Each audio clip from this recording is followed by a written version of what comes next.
नमस्कार साथियों, आपका स्वागत है हमारे इस यूट्यूब चैनल पर। आज हम लोग पॉलिटी के एक महत्वपूर्ण चैप्टर इलेक्शन कमीशन को पढ़ने का प्रयास करेंगे, जिससे हर परीक्षा में आपको सवाल देखने को मिलेगा। चाहे वो कोई भी परीक्षा आप ले लीजिए, बिहार एसएससी आज जिसका एग्ज़ाम होने वाला है, या एसएससी के कोई भी एग्ज़ाम हो, रेलवे का भी कोई एग्ज़ाम हो, बीपीएससी स्तर का कोई एग्ज़ाम, इसमें आपको इससे प्रश्न देखने को मिलेंगे और हम लोग इसमें आसानी से इसको समझने का प्रयास करेंगे और अंत में इसको हम प्रश्नों के माध्यम से जो आजकल के परीक्षाओं में पूछे जा रहे हैं उसको भी देखेंगे। तो चलिए शुरू करते हैं हम लोग इलेक्शन कमीशन। तो इलेक्शन कमीशन जो होता है, निर्वाचन आयोग, यह आप लोग देखे होंगे कहीं भी चुनाव होता है, जैसे प्रधानमंत्री के लिए लोकसभा का चुनाव हो, मुख्यमंत्री का चुनाव होता है हर राज्य में, वहाँ विधानसभा का चुनाव हो, उसमें हर जगह इलेक्शन कमीशन चुनाव कराता है। लेकिन यह चुनाव कराता है, उसके लिए नियम है, कौन निर्वाचन आयोग में आएगा, इसका गठन कब किया गया था, यह संवैधानिक संस्था है या असंवैधानिक संस्था है, इसके प्रमुख कार्य कौन से हैं, निर्वाचन आयोग की नियुक्ति कौन सा करता है, इसमें कितने सदस्य होते हैं, इस सब को हम आज पढ़ने का प्रयास करते हैं। तो चलिए शुरू करते हैं इलेक्शन कमीशन को। तो साथियों, निर्वाचन आयोग जो है यह आपका संवैधानिक संस्था है। तो संवैधानिक संस्था का अर्थ यह हुआ कि यह आपको संविधान में दिया गया है, संविधान में बाकायदे इसके लिए अनुच्छेद हैं। तो यह इस प्रकार यह एक संवैधानिक संस्था है। तो संविधान के किस भाग में दिया गया है, तो यह भाग 15 में निर्वाचन आयोग को बतलाया गया है। निर्वाचन आयोग के लिए भाग 15 है। अनुच्छेद आर्टिकल पूछेगा तो 324 से 329 तक। इसके बाद हमको हर आर्टिकल को भी देखेंगे कि 324 क्या है, 25 क्या है, 26 क्या है। इसका जो गठन हुआ था, गठन 25 जनवरी 1950 को हुआ था। मतलब निर्वाचन आयोग कब बना था, तो 25 जनवरी 1950 को। नियुक्ति, इसकी नियुक्ति राष्ट्रपति द्वारा की जाती है। तो राष्ट्रपति द्वारा तो की ही जाती है, लेकिन राष्ट्रपति द्वारा एक चयन समिति का गठन किया जाता है, उसके सिफारिश पर ही निर्वाचन आयोग की नियुक्ति की जाती है। इस चयन समिति में आपको प्रधानमंत्री, उसके बाद से लोकसभा में जो विपक्ष के नेता हैं वो रहेंगे, और एक प्रधानमंत्री द्वारा नियुक्त केंद्रीय कैबिनेट मंत्री रहेंगे। निर्वाचन आयोग जो है त्यागपत्र राष्ट्रपति को देता है। तो देखिए, एक बार और देखेंगे निर्वाचन आयोग। निर्वाचन आयोग किस भाग में है, तो भाग 15 में। आर्टिकल इससे पूछेगा तो 324 से 329 तक। गठन कब किया गया था, तो 25 जनवरी 1950 को। उसके बाद से नियुक्ति राष्ट्रपति द्वारा की जाती है और त्यागपत्र देना होता है तो राष्ट्रपति को ही दिया जाता है। अब निर्वाचन आयोग जो चुनाव कराता है दो प्रकार से, एक प्रत्यक्ष चुनाव कराता है और एक अप्रत्यक्ष चुनाव कराता है।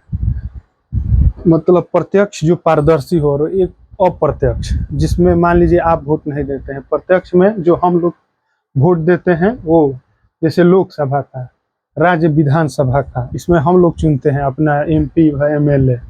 लेकिन अप्रत्यक्ष चुनाव में राज्यसभा का, राज्यसभा में हम लोग वोट नहीं देते हैं। राज्यसभा में हमारे द्वारा ही चुने गए जो एमपी हो गए, एमएलए हो गए, वो ही राज्यसभा के सदस्य का चुनाव करते हैं।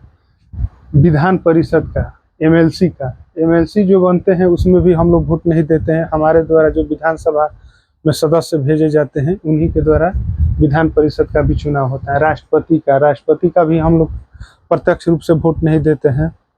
उपराष्ट्रपति का चुनाव भी ये कराता है, तो ये भी अप्रत्यक्ष ही चुनाव है। तो चलिए, इतना हम लोग समझ लिए। अब आगे हम पूरे आर्टिकल को 324 से 329 को पढ़ने का प्रयास करेंगे और क्लास में ही याद करने का प्रयास करेंगे। तो चलिए, इसको जिनको स्क्रीनशॉट लेना होगा वो ले लेंगे।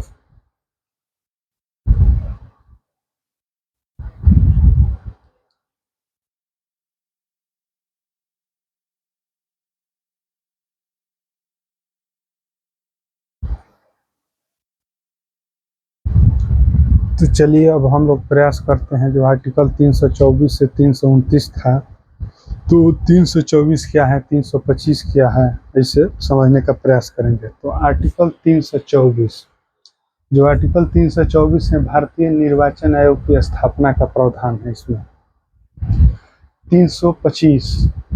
325 में निर्वाचन आयोग की निष्पक्षता और स्वतंत्रता। 326 में दिया गया है निर्वाचन में मतदान का अधिकार, यानी वयस्क लोग भी वोट डालेंगे, ये नहीं कि 14 वर्ष के बालक भी वोट देने लगे। तो इसके लिए जो वयस्क मताधिकार का अधिकार है, यह पहले जो था 21 वर्ष था, लेकिन 61वें संविधान संशोधन 1988 द्वारा इसको 18 वर्ष कर दिया गया। इसके बाद से हम लोग 327 को समझने का प्रयास करते हैं। तो निर्वाचन प्रक्रिया का नियम दिया गया है आर्टिकल 327 में। 328 में राज्य विधानमंडल की शक्तियां निर्वाचन के संबंध में, मतलब निर्वाचन के संबंध में राज्य विधानमंडल की क्या शक्तियां हैं, उसको आर्टिकल 328 में समझाने का प्रयास किया गया है। 329 में निर्वाचन से संबंधित विवादों का निपटारा, मतलब मान के चलिए राष्ट्रपति के चुनाव में कुछ विवाद हो गया तो उसका निपटारा, चाहे वो MP MLA किसी का भी चुनाव हो, उससे कोई भी विवाद होता है तो उसके निपटारा के लिए 329 में दिया गया है।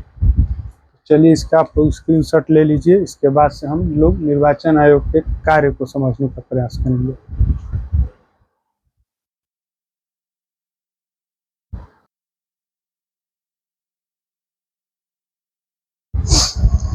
तो चलिए अब हम लोग प्रयास करते हैं निर्वाचन आयोग के जो कार्य है, उसके प्रमुख कार्यों को हम समझने का प्रयास करेंगे।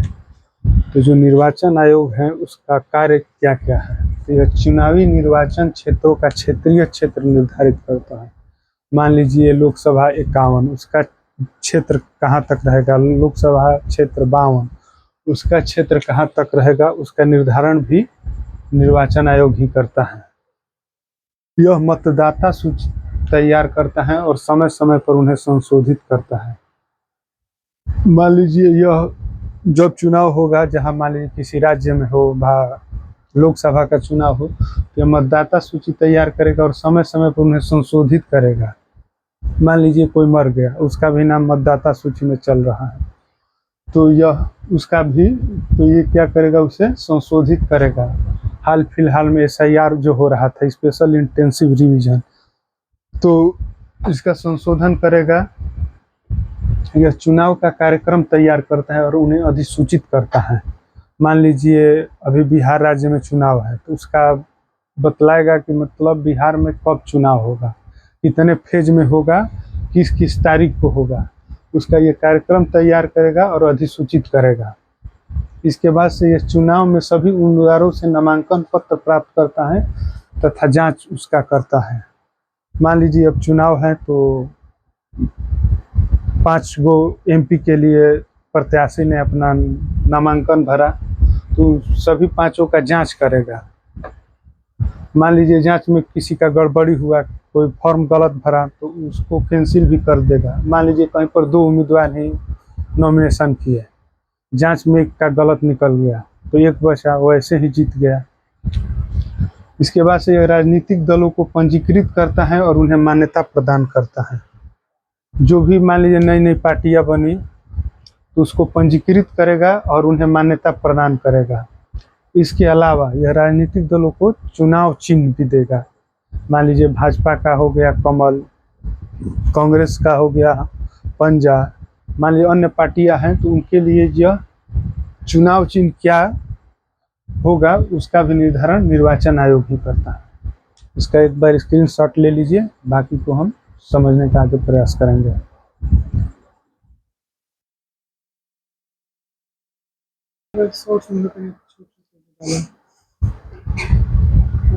तो अब आगे हम देखने का प्रयास करेंगे इसकी संरचना को। तो संरचना जो होता है, इसमें 3 को इलेक्शन कमीशन में सदस्य होते हैं, एक मुख्य चुनाव आयुक्त और एक 2 चुनाव आयुक्त। जो इनका कार्यकाल होता है वो होता है 6 वर्ष या 65 वर्ष, जो पहले हो। अब इनको हटाने के लिए, तो जो मुख्य चुनाव आयुक्त को हटाने का जो नियम है वो जो सुप्रीम कोर्ट के न्यायाधीश को जैसे हटाया जाता है, उसी प्रकार से मुख्य चुनाव आयुक्त को हटाया जा सकता है। चुनाव आयुक्त को मुख्य चुनाव आयुक्त की सिफारिश पर राष्ट्रपति द्वारा हटाया जा सकता है। ये जो अभी चर्चा में इसलिए है कि वर्तमान में जो मुख्य चुनाव आयुक्त हैं ज्ञानेश कुमार, उन पर विपक्षी दल के नेता इसको संसद में लाए थे, तो इनको हटाने के लिए जो नियम है, तो सुप्रीम कोर्ट के न्यायाधीश को जो हटाने का नियम है वही इन पर भी लागू होता है। तो चलिए हम लोग ये आज समझने का प्रयास किए निर्वाचन आयोग को। आशा करता हूँ कि आप लोगों को समझ में आया होगा, और यदि समझ में आया होगा तो चैनल को लाइक कीजिए और सब्सक्राइब कीजिए।